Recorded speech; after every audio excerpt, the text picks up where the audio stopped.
Hey guys, welcome back to another Q&A with Justin and Steph. And we thought today we would switch it up a little bit and talk a little bit about, of course, ToneMedia, but sort of how we got here.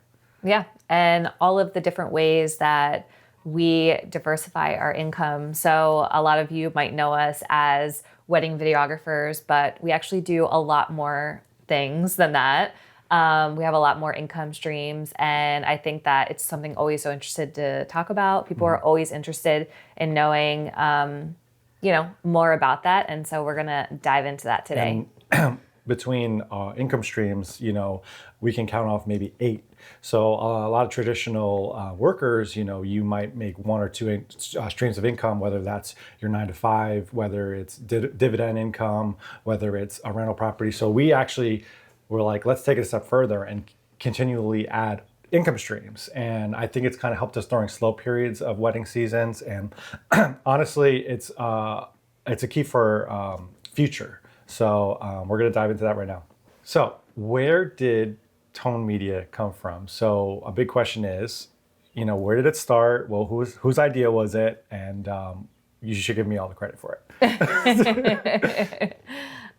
It was really born out of a freelance side job that you were running to make extra money so that we can pay off our student loan debt. We were in this journey of trying to become debt free, and Justin started, working for some other wedding studios, just editing. So literally just getting footage from them, putting together videos. And we thought wow, this is something that we might be interested in. We feel like we could do a little bit better than the footage that he was getting. He was editing videos that were a year after the wedding. Yes. And yeah, we just were it got us interested in the wedding industry. Yes, so. And I feel like a lot of people may be watching, or you might have debts like student loans, credit cards, and all that. So we didn't have a family yet, we didn't have kids yet, but we're we need to think of something quick because we're not going to be able to sustain student loans and all that and bring a child into this world. So that was kind of where it spawned from. And when we realized that this was something that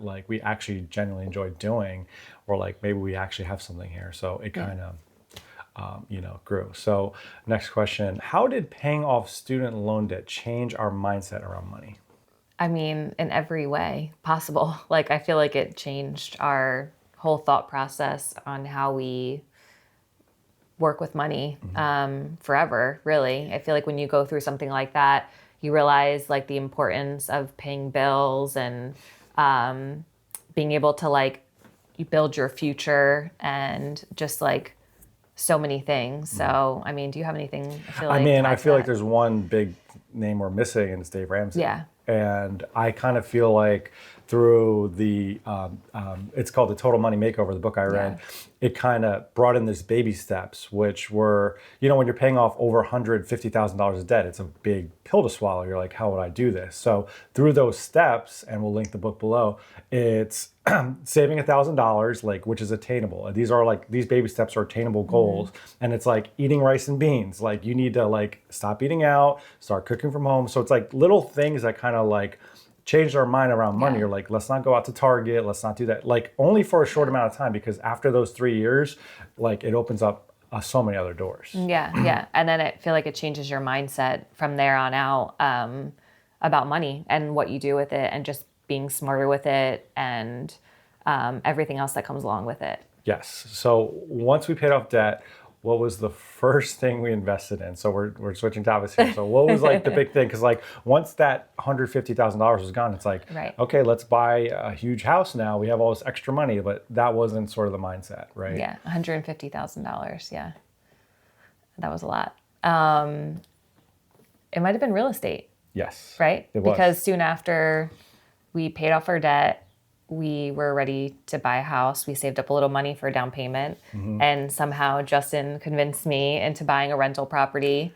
So it was a duplex, and he wanted us to live in half and rent out the other half. And yeah, so you should see the look on Steph's face when I was okay, we're going to buy a house, but it's going to be living next to someone else, and we're going to have to be a landlord. And obviously, like, when you tell someone like your significant other that, it's like a huge mind shift because like you kind of have the mindset of like, oh, we'll get a single family home, like The white picket fence, you want like the forever home. yes, a like, nice yard for the dog. Yeah, like everything. Everything. And I just felt like I think we meant for something greater. And through reading Dave Ramsey's book, I actually read Rich Dad Poor Dad, which is another great book, Robert Kiyosaki, who teaches the whole make your money work for you. And that's kind of like where that rental properties came from. And so we purchased our first duplex, or like this is a whole other income stream, but it's a whole other job. So like it definitely took time to kind of like sift your mind a little bit there. Yeah.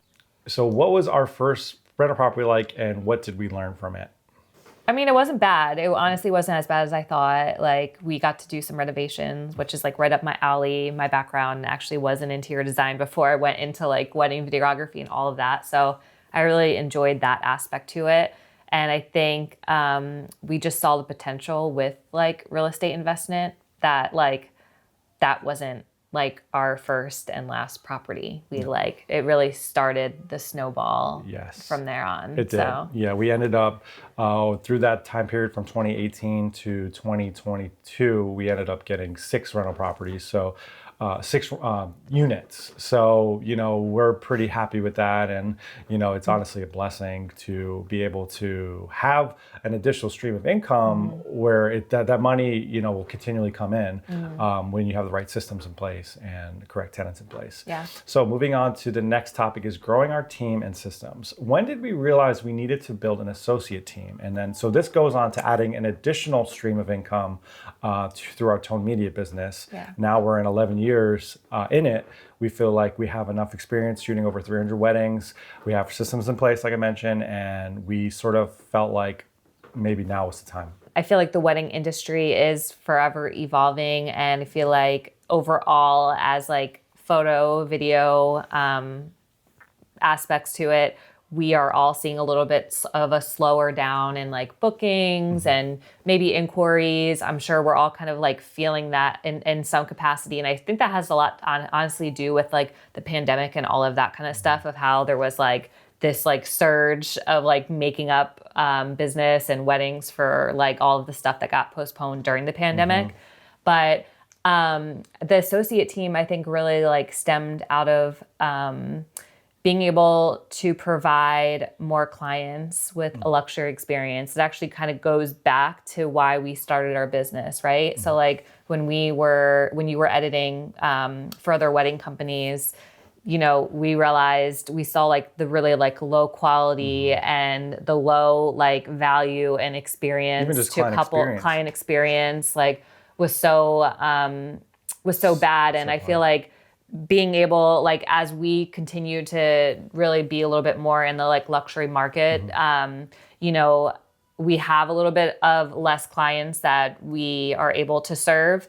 And with that, starting an associate team allows us to still reach more people, still serve more people, but give them like all of our experience, everything we've learned. We can apply like our workflow and our systems and everything that we've done, and really still give them an amazing product. So we have trained up a team. It's been a long time coming. I mean, we actually like tried to start an associate program like many years ago, and just like couldn't take the faith to like, it's hard having someone else shoot for you and for your business, because you feel like you can only do it better. We were like 3 years into the business when we were like, oh, maybe we should add somebody. And we, at the end of the day, we weren't ready to do that. But 11 years in, when we pulled the trigger, working with our team, like training up our team, it was just the right time. And to go off of what Steph said, this is an experience that we're not booking a couple and then just saying, here, you, our associate team, you deal with everything. We're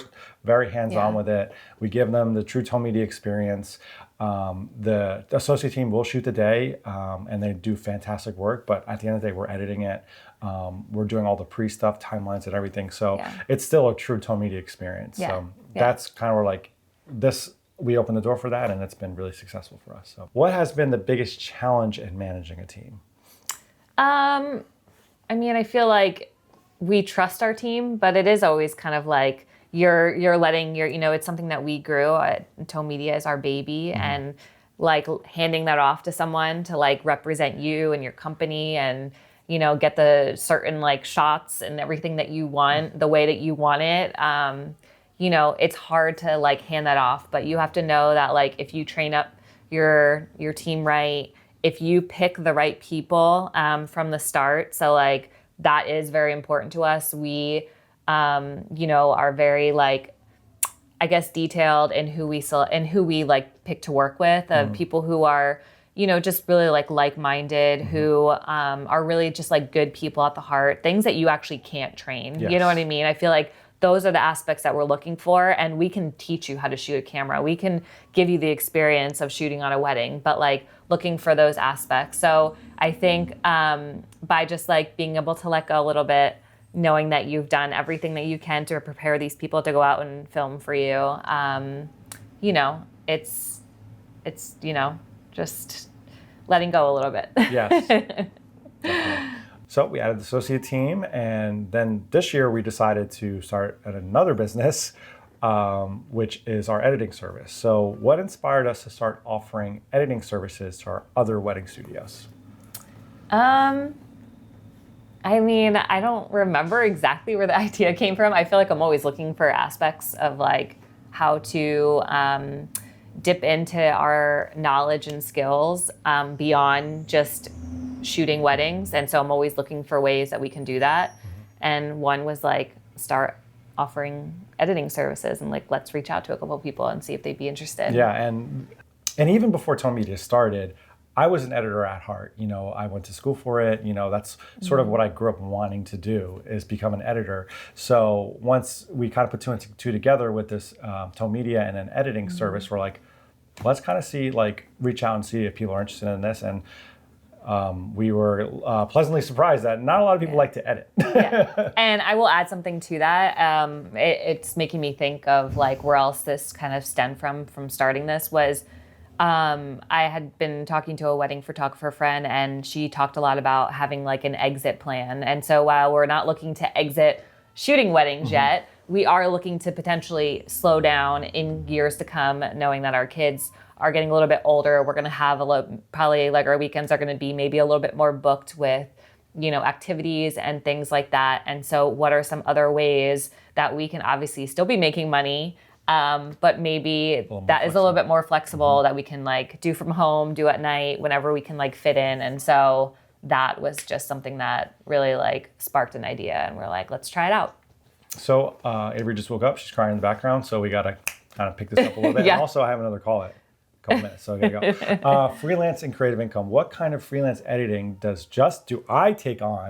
And how did it support our growth? Yeah, so a lot of people don't know, like, you don't just do wedding stuff. You were actually lucky that you started in the commercial industry before you actually even stepped into weddings. I feel like a lot of times it's actually the opposite, yes. You know? And this is sort of like a too long to read. You know, I kind of was in music videos before. I worked for the New York Jets for a number of years, and, you know, I'm currently working on a project with NBC. So I thankfully had a lot of experience editing before ToneMedia even started. So the question was, what kind of freelance editing does Justin take on? So it's like Steph said, commercial work, it's corporate stuff, and it's sort of keeping those relationships going, because that's another thing where it's like, you want to keep growing in that regard, because again, that's something that can scale. You know, we can add a team member here or there, and that's another income stream that I don't want to lose because it's fun. It's a nice creativity bump, and honestly, the pay's good. Yeah.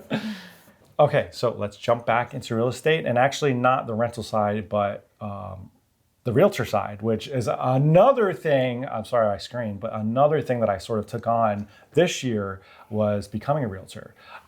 This sort of stemmed from, we shoot a lot of weddings, and there are a lot of couples who want to get a house. They're not rushing to get the house. You know, it's pretty frequent. You see couples getting houses in their 30s now. So I'm just putting two together. Like, we've been in it 11 years. I'm like, maybe now's the time to get my real estate license, because I absolutely love real estate. Yeah, and we have a lot of our own rental properties. Maybe one day you want to buy or sell. I mean, it would be helpful for you to have your real estate license. Like, it's something we always talked about having. And so it's been really fun to see you grow in that this year. And I think that kind of leads into the next question, which is, have you had any clients that booked you for video and then real estate? Yes. One of our dearest couples booked us for selling their home, and actually we close in 2 weeks, which is really, really exciting. And this is a couple, we shot their wedding, we shot their baptisms, some kids' parties. So it's like to kind of tie both together to sell their house for them is really a special thing, and something that it just brings me so much joy, honestly. And this is not about the money at all. It truly is about helping and just sharing my passion for real estate. And we were able to make that work. So that's awesome. And so our final question, and Avery, we're going to get you in a second. How do we juggle real estate with weddings, editing, and parenting, which we're sort of doing right now? Yeah, exactly. I mean, there's no simple answer to that. It's a lot of scheduling and juggling and just fitting in time when you can. And we are figuring it out all the time, figuring out new ways of like working and childcare and all of the things. But I think the biggest thing is communication. Yes. We always talk about, I feel like on these question and answers, about our Sunday night meetings of how like crucial they are so that we know what work needs to be done, who has to get what done, and our schedules for that week. And I feel like we literally conquer and divide, and we just do it all. Or try to. Yeah. And this job is not for the faint of heart. It's very challenging at times, to sort of run your own business. And honestly, being an entrepreneur, it's taxing. It definitely is. But the whole goal in my mind is FIRE, which is financial independence and retire early, which honestly opens the door up to spend even more time with family, more time with your kids, and just kind of enjoy life where it's intended to be. Yeah. So that's kind of where our whole streams of income idea came from, is to sort of get to that, financial independence at some point. Yeah, I feel like we always have to constantly remind ourselves how lucky we are to do what we do, to create our own schedules. And sometimes it's a little bit hard because, we both love what we do. It's hard when you do something that you truly love to do, you can just work all the time. But, we also love being together as a family. We love raising our kids. We love being home, being able to be home with them and experience all these moments. And that is truly what is important. So we always have to go back to our why and the reasoning of why we do what we do and what's most important. And, I feel like that really helps you to just put everything in place, you know what I mean, in order of what you need to get done. So yes, and if you guys are looking to add a stream of income, please let us know in the comments what you were thinking of. If you had any thoughts or comments and questions for us, we'd love to answer them and try to help you guys out. Yeah. All right. We'll see you in the next one.